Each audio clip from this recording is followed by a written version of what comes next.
the other big thing that happened this offseason, Jordan Love becomes the highest paid quarterback in NFL history. Yeah. I have a kind of two-parter for you.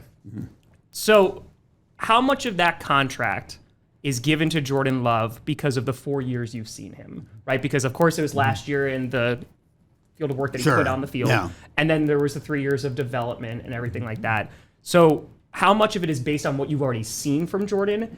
And if you could give me either a moment or around the time where, at least in the front office, it's like, oh, like this He's is the guy. This is the guy. It's a great question. It's a little bit of both. Yeah. I mean, obviously, he's still a young man. Yes. I mean, he's got plenty of football ahead of him, and it's kind of what the market is. And he was the next man up, and give him the credit. I mean, he played well. Certainly played. I think there was a learning curve. It's one thing. Obviously, he sat behind Aaron and learned a lot. But Sure. until you actually get on the field and play, his first half of the season, I think he had some good games, but as we got towards the second half of the season, he was playing at an extremely high level. Yeah. I don't know if there was one game, beating the Chiefs here was That was a special night, pretty Mark. special. and just the way we finished the season, and then obviously the game in Dallas was. It's always good to beat the Cowboys. It's always good to beat the Cowboys. As a former Washington Redskin, It's always good to beat the Cowboys. Yeah, I mean, it's the second part of that is, yes, you're 100% right. The market's there, right? He's not the only quarterback that's making $55 million a year. I have to imagine a good chunk of that contract is also just what you are expecting and what you're going to see from Jordan Love. You mentioned how he is a young ascending player.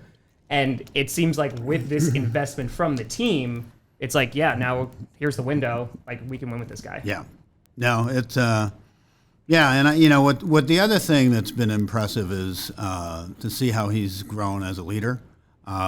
His teammates respect him greatly. I give him credit. It's not easy. You're a first-round draft pick and you sit for 3 years. Yeah. He didn't complain. He learned. He got better and better, and then finally, when he had his opportunity, took advantage of it. Yeah. Then that's kind of what I was speaking to. Same thing that Aaron went through. Yeah. Exactly. Yeah. Yeah, it's crazy. All you have to do is sit behind Hall of Fame quarterbacks, and it usually works out. I don't understand why the rest of the league can't do it. There's another saying in the NFL that the best time to draft a quarterback is when you don't need one. Yeah. Which, I know Brian took a lot of grief because, why'd you draft Jordan? We still have Aaron, but, he was the best player. We actually went up for him, traded up for him. And sure looks pretty good now. Yeah, it looks much better. Yeah, it's that best. Yeah, I know if you remember, it was there was, and Aaron was upset. He wanted somebody that would help him win, a wide receiver, but it's always a little bit of a mix in the draft. Is it for the immediate future or building for the long run? And I feel like the tradition that's been established here is usually it's best player available. Yeah. I mean, that is what has led to so much success for the organization. So to veer away from that now, it's kind of why are we doing it for this? So going to get a lot of flack for a few years, but if it pays off, it pays off big. Well, and the quarterback position is so important in our league. If you don't have an elite or a franchise quarterback, it's really hard to win championships. And I don't. It's funny.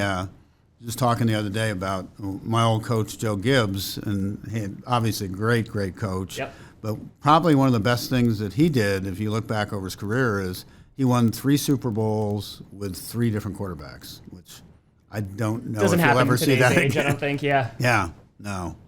But it's a different kind of leadership. It's a different kind, and I think it speaks to the strength of the coaching as well. Yeah, and they were all 3 were good quarterbacks, but not Hall of Fame or elite quarterbacks. And what you mean in like today's day and age too, of just talking about the position of quarterback has only gotten more important, right? Yes, and like more pivotal to it's more of an offensive league, everything like that.